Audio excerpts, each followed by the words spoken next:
స్వచ్ఛమైన నాణ్యమైన గౌదర్పార్ పూజా ఉత్పత్తులు www.gaudarpar.com ద్వారా ఆన్లైన్ లో ఆర్డర్ చేయండి. మీ ఇంటిని దేవాలయంగా మార్చుకోండి.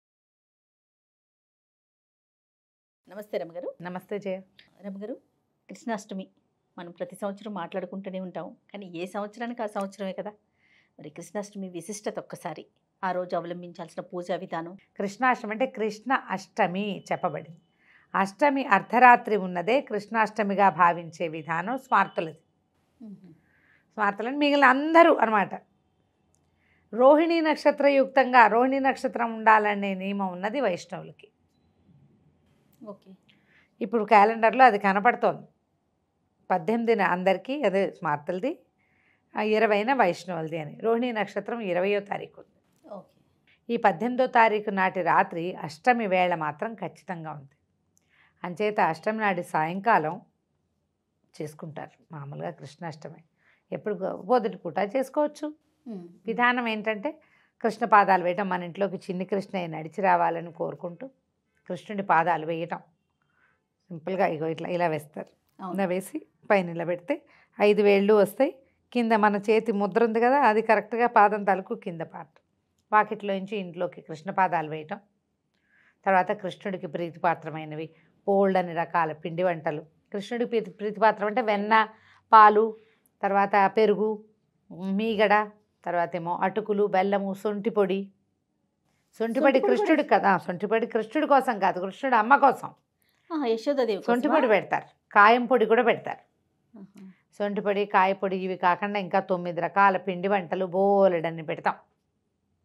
ఇన్ని రకాల పిండి వంటలు పెట్టి చక్కగా ఒక చిన్న ఉయ్యాల ఏదో వేసి అందులో ఒక కృష్ణ ప్రతిమను పడుకోబెట్టి చక్కగా జోలపాటలు పాడి కృష్ణాష్టకాలు అలాంటివి చదువుకుని మంచి శ్లోకాలు, స్తోత్రాలు కృష్ణాష్టమి పర్వదినాన్ని జరుపుకోవచ్చు. దీని రోజున కృష్ణాష్టమి రోజున ఉపవాసాలు అవి ఏం పెద్దగా చెప్పరు. అయితే సాయంకాలం పూజ చేసుకుంటాం కాబట్టి పొద్దున అన్నం తినకుండా ఉండాలి అలా భావిస్తారు. మేము ఈ భావనలు మీ ఇష్టం. కృష్ణుడు బర్త్డే చేసుకోండి. ఆ బర్త్డే మన బర్త్డేలాగా కేక్ కట్టింగ్ అయితే కృష్ణుడు కొయ్యడు కదా, కృష్ణుడు తిండు. ఆ భావంతో మనం చేస్తాం కాబట్టి పూజ చేసుకుంటాం. మనం సాధారణంగా ఇప్పుడు చెప్పుకునే మన జీవితాల్లో వచ్చే కష్టాలు, ఇబ్బందులు, వాటిని అధిగమించలేకపోవటము, వీటిని ఎట్లా హ్యాండిల్ చేయాలో తెలియకపోవటము, ఇలాంటివి వచ్చినప్పుడు కృష్ణ గాథని గనక తలుచుకుంటే మనకి దాని నుంచి భగవంతుడి వల్ల స్వాంతన లభించటమే కాదు, ఒక్కసారి కృష్ణ పరమాత్మ ఎలా పుట్టాడు, ఎలా పెరిగాడు, ఎలా అయ్యాడు, ఏం చేశాడు, మనుషుల జీవితాలు ఇలా ఉంటాయని చూపించాడు కృష్ణుడు మనకి. అవును, రాజకుమారుడు కానీ చెరసాల్లో పుట్టాడు. సాక్షాత్తు భగవంతుడు అవతారం అయినా కూడా అవును, చెరసాల్లో పుట్టాడు. పుట్టగానే తల్లి ఒడి నుంచి దూరం చేయబడ్డాడు. ఎంత కష్టం కాదు, తల్లి ఒడి నుంచి దూరం అయిపోవటం అప్పుడే పుట్టిన కూనకి ఎంత కష్టమైన సంగతి. ఈ కష్టాన్ని పుట్టుకలోనే అనుభవించాడు భగవంతుడు. ఇక్కడి నుంచి వాళ్ళు ఎవరింటికో చేరాడు. రాజప్రాసాదాల్లో పెరగవలసిన బిడ్డ వెళ్ళి గొడ్లపాకల్లో పశువుల పాకల మధ్యలో ఉన్నాడు. నందుడు కొంచెం సంపద కలిగిన వాడైనా గోసంపద ఉన్నవాడు. వాళ్ళు నాగరికులు కాదు. రాజప్రాసాదాల్లో ఉండే సౌరభ్యాలేమి పిల్లవాడికి దొరకల. అక్కడ అపరిమితమైన ప్రేమ దొరికింది, అది వేరే సంగతి. మనం ప్రధాన విషయం మాట్లాడుకుంటే ఇదే. అక్కడి నుంచి పుట్టినప్పటి నుంచి మొదటి రోజునే ఈయనకి మరణం సిద్ధంగా ఉంది అనే కదా ఇక్కడి నుంచి అక్కడికి షిఫ్ట్ చేశారు. అవును, ఇక్కడి నుంచి అక్కడ వేరే ఇంటికి ఎందుకు తరలిళ్ళాడు? ఇక్కడ మరణపు కోసం అంచున నిలబడి నడుచుకుంటూ వెళ్ళాడు వాళ్ళ ఇంట్లోకి. అక్కడ దినదినగండం. పాలతో అవుతుందా, గాలితో అవుతుందా, మరణం దేంతో వస్తుందో తెలియదు. నిరంతర మరణం. ఓ 10-12 ఏళ్ళు వచ్చేదాకా ఒకళ్ళ దగ్గర పెరిగి మళ్ళీ వాళ్ళ మొహాలు చూడకుండా ఇంకో చోటకి మళ్ళా తల్లిదండ్రుల దగ్గరికి వెళ్ళాడు. అడుగడుగున తన సొంత ప్రాంతాన్ని వదిలిపెట్టి ఇంకో చోటకి వెళ్ళవలసి వచ్చింది. మనం ఏదైనా ఇక్కడ ఇబ్బంది వస్తే ఇంకో చోటకి వెళ్ళండి అని చెప్తే ఎలా వదిలిపెట్టి వెళ్తామంటాం. కృష్ణుడిని తలుచుకోండి, ఎలా వదిలిపెట్టి వెళ్ళుంటాడు, ఎట్లా వదిలేడు. ఆ వదిలినది జ్ఞాపకం చేసుకుంటే భగవంతుడే చూపించాడు మార్గం మనకి. ఎక్కడి ద్వారకమ్మ, ఎక్కడి నుంచి వచ్చాడు, ఎక్కడ మధుర, ఎక్కడ బృందావనం, ఎక్కడుంది ద్వారక, ఎంత దూరం ఉంది? అవును, ఢిల్లీ పక్కన ఉంది మధుర, అక్కడుంది బృందావనం. అక్కడి నుంచి మొదలుపెట్టి గుజరాత్లో సముద్ర తీరం లోపల ఉన్నటువంటి ద్వారకకి తరలి వెళ్ళిపోయాడు కుటుంబంతో సహా. కష్టం కాదా? ఇక్కడ కూడా బృందావనంలో ముందు రేపల నుంచి బృందావనానికి షిఫ్ట్ అయ్యారు, బృందావనం నుంచి ఇక్కడికి షిఫ్ట్ అయ్యారు. ప్లేసులు మారుతూనే ఉన్నాడు. జీవితం కోసం ఎక్కడికైనా వెళ్ళొచ్చని చెప్పాడు కృష్ణుడు ముందే. అయితే ఒంటరిగా పారిపో అని చెప్పాల, సకుటుంబ సపరివార సమేతంగా వెళ్ళమన్నాడు.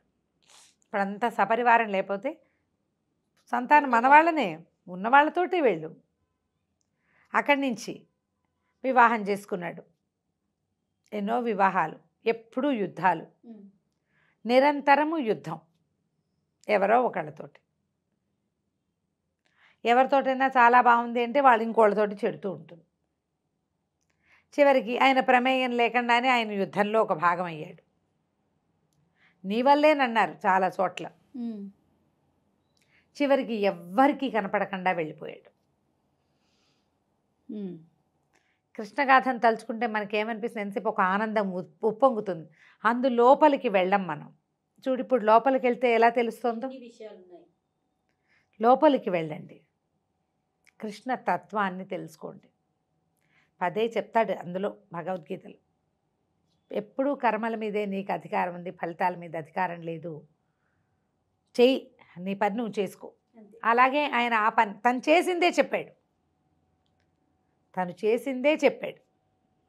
ఆయన అలాగే చేశాడు. పుట్టిన దగ్గర నుంచి చివరికి వెళ్ళిపోయే వరకు ప్లేసులు మారాడు. మనం కూడా అంతే, ఎన్నో ఎదుర్కొన్నాడు, ఎన్ని మాటలో పడ్డాడు. అయినా నవ్వుతూ చిదానందమూర్తిగానే ఉన్నాడు. ఆ సమయంలో కూడా అప్పుడు కూడా ప్రజలను ఎవరో ఒకరిని రక్షిస్తూనే వచ్చాడు. తన పని మానలా. మనిషిగా ఉన్నవాడు ఏం చేయాలో కృష్ణావతారంలోనే మనకు తెలుస్తుంది. తర్వాత మనకి బహుదగ్గర అయిపోయే భగవద్గీతను కూడా కృష్ణావతారంలోనే ఇచ్చాడు. ఇంకా ఏ అవతారంలోనూ బోధించలా భగవంతుడు. దశావతారాల్లో ముందు ఏ అవతారంలోనూ బోధ లేదు.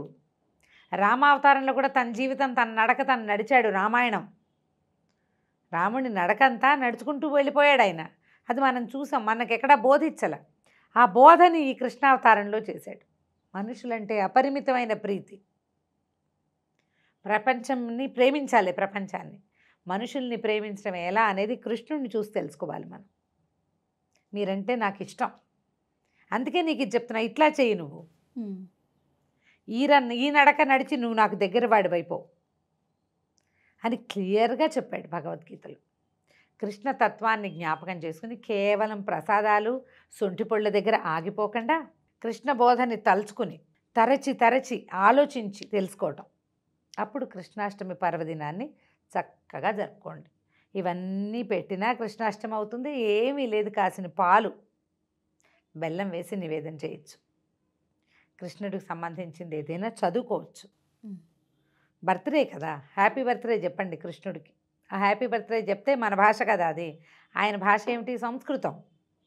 ఓ తెలుగు పద్యము, ఓ తెలుగు సంస్కృత శ్లోకము చదివి చక్కగా ఆయనకి హారతిచ్చి, పళ్ళు పాలు నివేదన చేయటం, హారతిచ్చి దండం పెట్టుకోండి. ఈ పర్వదినాన బర్త్డే కదా కృష్ణుడిది. ఎవరిని తిట్టద్దు, పోట్లాడద్దు, తగదా పడద్దు. ఓకే, హక్కుల కోసం పోరాటం కూడా చేయపోకండి. రేపు పోరాడచ్చు.